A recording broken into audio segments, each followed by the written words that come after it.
And so when you're putting this person back out on the streets early, then you are putting public safety at risk.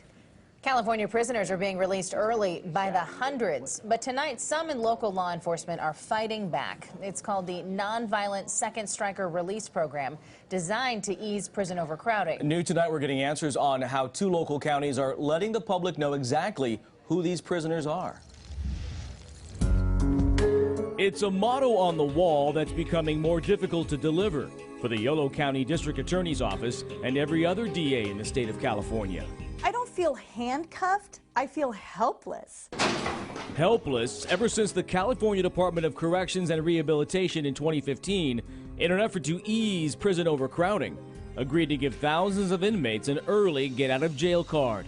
Melinda Ayala is the Assistant Chief Deputy DA for Yolo County. The inmates that are eligible for this program are inmates who are serving a sentence that has been doubled because of a prior strike conviction.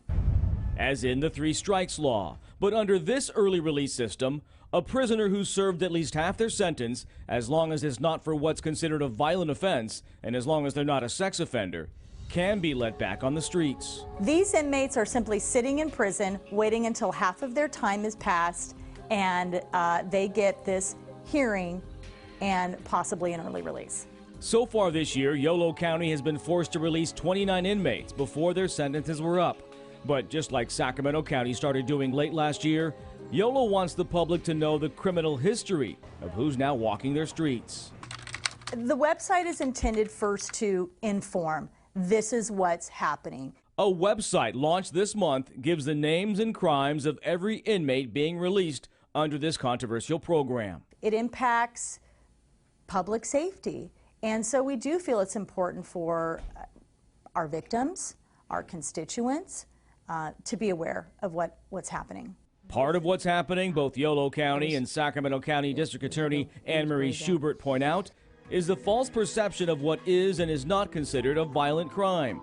Remember, so-called nonviolent offenders are being released under this program. But nonviolent in the average person's mind is not what the penal code defines as nonviolent. So if I were to go out into the community and I say, how many people think assault with a deadly weapon is a nonviolent crime? Nobody would raise their hand. They'd all think it's violent. Other examples of nonviolent crimes under the penal code: domestic violence, assault on a peace officer, rape of an unconscious person. The list goes on. Child abuse, DUI causing injury, evading a peace officer. The Board of Parole hearings decides who gets released. No testimony is heard, but the DA's office can object in written form. I've certainly read some of the letters granting release, and they don't make sense to me. It does make sense, Schubert and Ayala say, to give the public an important weapon, the websites, to arm themselves with knowledge about the early prisoner release. There used to be this thing called truth in sentencing. And that doesn't exist anymore because now we've created all these ways to let people out of prison early. It's offensive to me that I tell a victim this person is going to get X number of years in prison, and then I have to turn around and tell that same victim, sorry, this person has been granted an early release and they are getting out in roughly half the time.